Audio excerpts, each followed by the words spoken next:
Topic for this screencast is the Treaty of Versailles, with emphasis on the 14 points and Wilson. I will not be addressing some of the slides that pertain to the simulation from class, as we've already addressed those items. So keep that in mind. So the focus point here is, how did the Treaty of Versailles reduce the German Empire? Looking at this chart, here we see the rise of empire, that golden age, and then usually you have some sort of event that leads to the decline. The Treaty of Versailles is the decline that reduces the German Empire.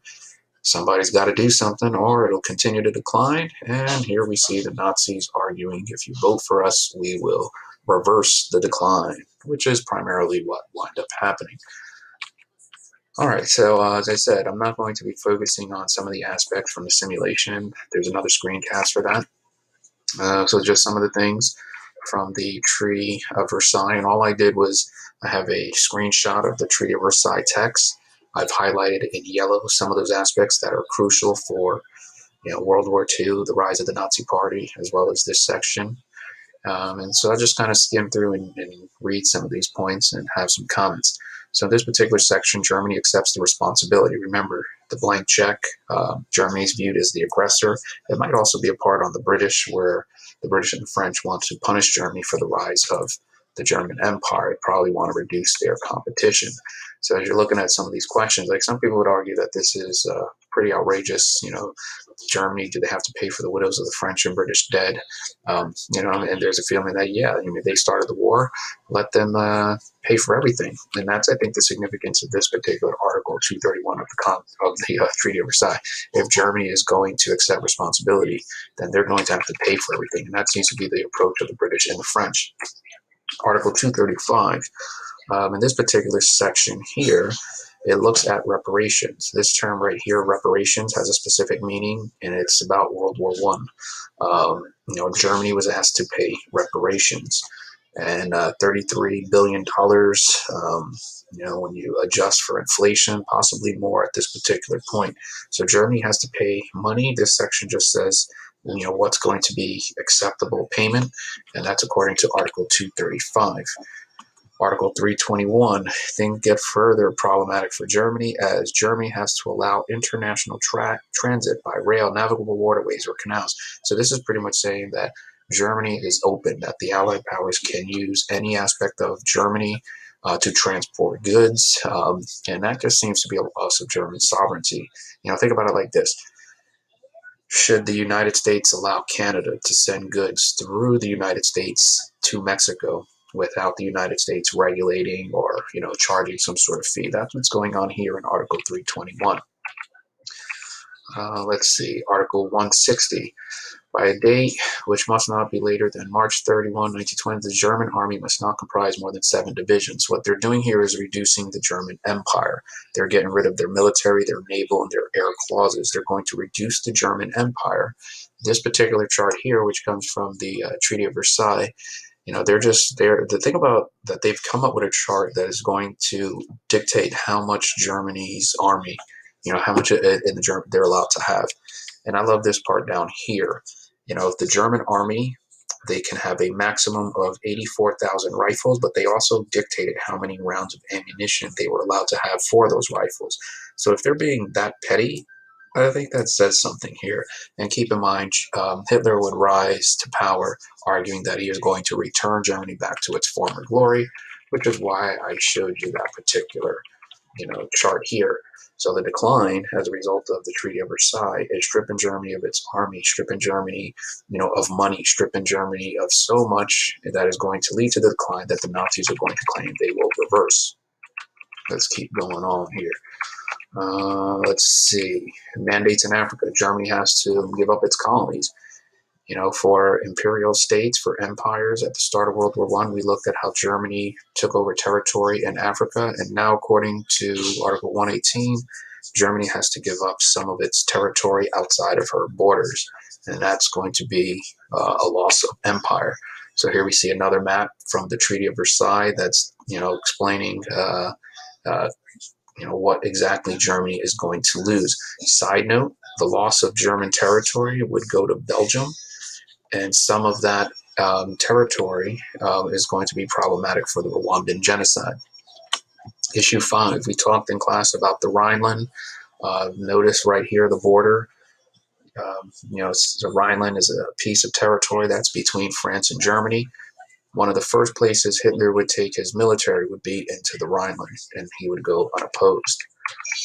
Let's see. So according to the Treaty of Versailles, Article 42, Germany is forbidden to maintain or construct any fortifications on the left bank of the Rhine.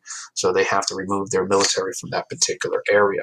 So if we count, Germany's lost its military, it's lost its territory, it's losing some of its colonies outside of Africa, and its economy is going to collapse as a result of all of the reparations. Issue 6, Alsace-Lorraine. We talked about this from the Franco-Prussian War and how France had lost its territory to Germany. That was something we had discussed at the beginning of the year. And according to Article 31 to 117, very similar to Rhineland, Germany is about to lose Alsace-Lorraine. So we're losing all of the cards that Germany obtained to achieve empire status. Animals and further reparations. I like this one section here because it really shows, the lengths that the British and the French went to kind of reduce the German Empire. According to the Treaty of Versailles, they also determined that there was a loss of animal life that needed to be paid back. So Germany has to give back 10,000 goats, 200 stallions, 2,000 bulls, 50,000 milch cow, whatever that means. I'm not a farmer or anything like that, so I don't even know what a milch cow is. Anyway, the fact that they're, I don't know. I mean, who determines 90,000 milch cows need to be paid back? How does that get paid back? And they even broke down, the years that they're going to take, that how old that cow has to be. Anyway, this is a excerpt from a speech from Hitler. I hereby declare that the section of the Treaty of Versailles which deprived our nation of the rights that it shared on equal footing. He's saying so much there that, the Versailles Treaty is the cause of all of Germany's problems, that they used to be on equal footing with other European powers, and now they are not. As a result, vote Nazi, and Germany's problems will go away. They are trying to restore the German Empire. League of Nations. So Wilson leaves the United States to negotiate the treaty, which was kind of unheard of. The president is going to negotiate a treaty. Senate ratifies treaties, so the president might be, bargaining for a little more than he anticipated here. Anyway, according to the 14 points, so the 14 points is a part that Wilson wants in the Treaty of Versailles. It's his view, his inclusion. And all he did here was take pretty much the causes of the war.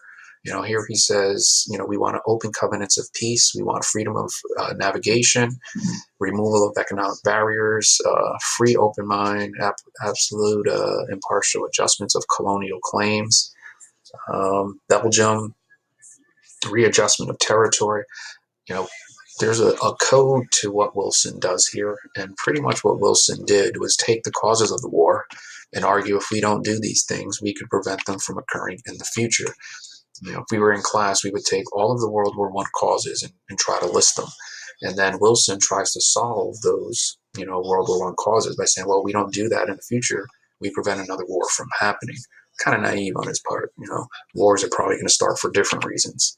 So if we take a look at this section here, this is a test item that you're going to have to become familiar with.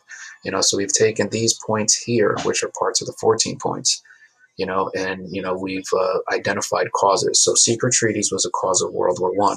So Wilson addresses that by saying, well, we want to have open covenants of peace, no more secret treaties.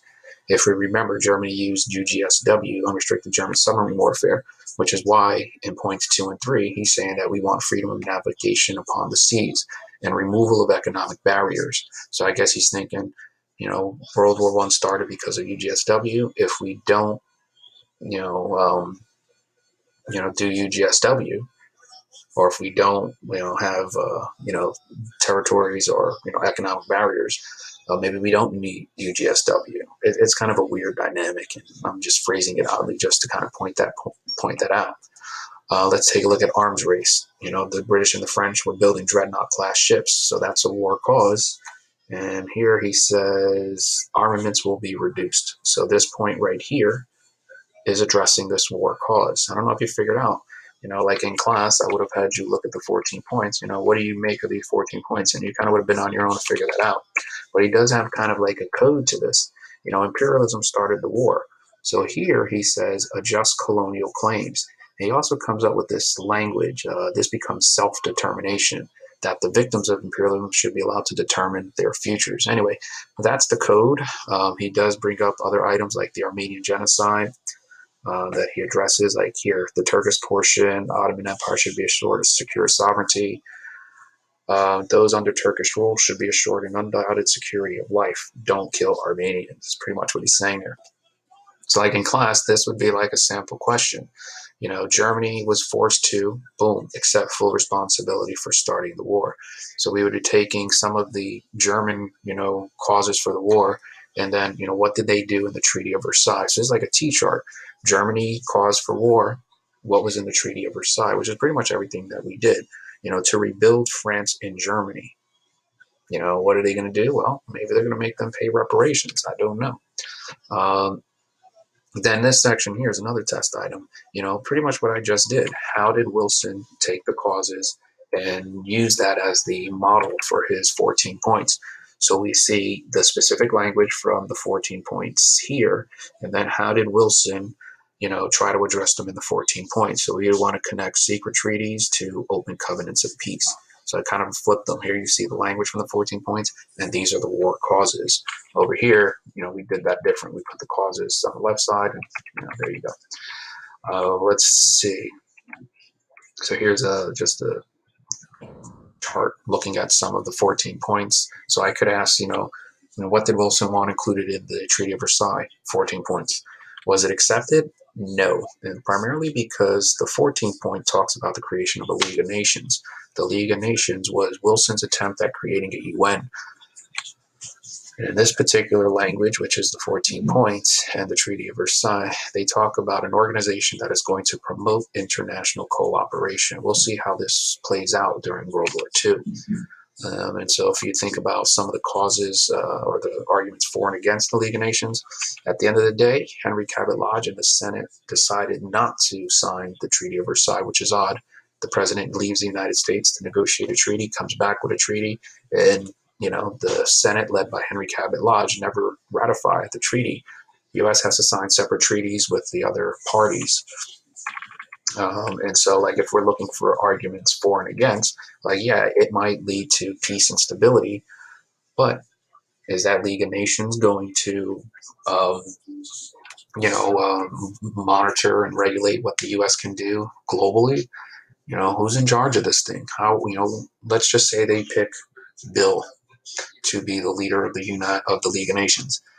Bill might have more power than the President of the United States. And these were arguments that were made by Henry Cabot Lodge and other people that were, against the U.S. determining or entering.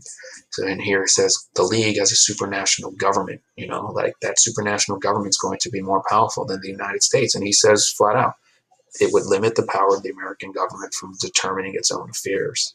Think about that. We also addressed the mandates in Arabia, where the Ottoman Empire territory was broken up, and these divisions would create a problem later on when you start to see Arab nationalism emerge, and then want independence. And keep in mind, Wilson in his 14 points said that they were going to adjust colonial claims, yet colonial claims, World War I outcome, you still have imperial powers. And that's it. Think about the closure questions here. And we're done.